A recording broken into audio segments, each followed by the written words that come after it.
justify injurious affection. Not the property value.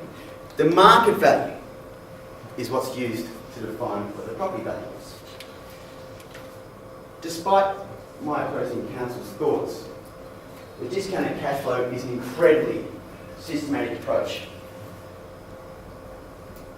And in doing that, and in using the discounted cash flow, which is systematic, we managed to use the discounted cash flow to have a look at stage 2 and see what was going to happen there. Now, in calculating what my client was claiming and what he is due for payable, we had to find the difference between the injurious affection of the 10-year lease that he may or may have not lost.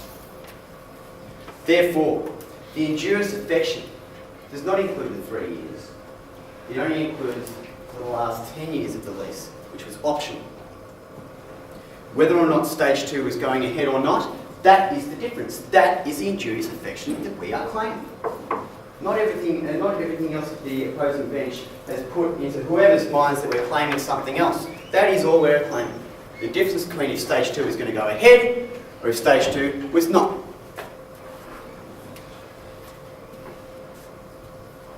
Just to go back to some comical banter, if I may. The defending counsel has relied upon adopting walking around the room. I can tell him that this is not going to help him with his case, even though I may do it well myself. And he's also referred to the fact that we've gone to the pub. I'll have you know that I was absolutely blind last night, but I had in no way had a drink after midnight last night. They also relied on the fact that we were asking unclear questions. Well, I hate to say, a lot of their questions were not quite so clear either. In fact, you could say that we are all more stupid for having heard them. But apart from that, they also use witnesses to dodge questions. Now, dodging questions is basically not what a court is all about. They answer questions with questions, and questions with arguments, and never actually answer too many questions, especially when considering contamination and injurious affection. They just happened to be the opposite witnesses to what we were aspiring to. Not only that, he even starts using my material. That's what I'm really pissed off about. You'll believe me. In closing, our case is justified by injurious affection, which has been determined with the property value and the market value, disturbance severus, injurious affection again, which is the most important point, which makes my case all the more solid. The respondent, on the other hand, still has not justified his case.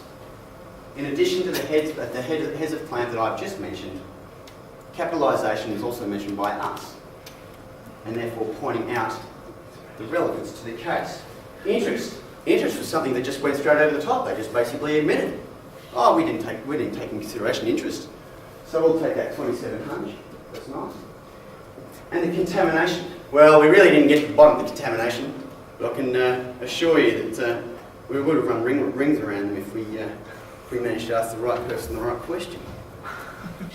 With all this, my client has a proved and worthy case. It's been emotional, it's been challenging, but most of all, incredibly enjoyable, and thank you so much for your time. Yeah, yeah. Thank you, Mr. Allen.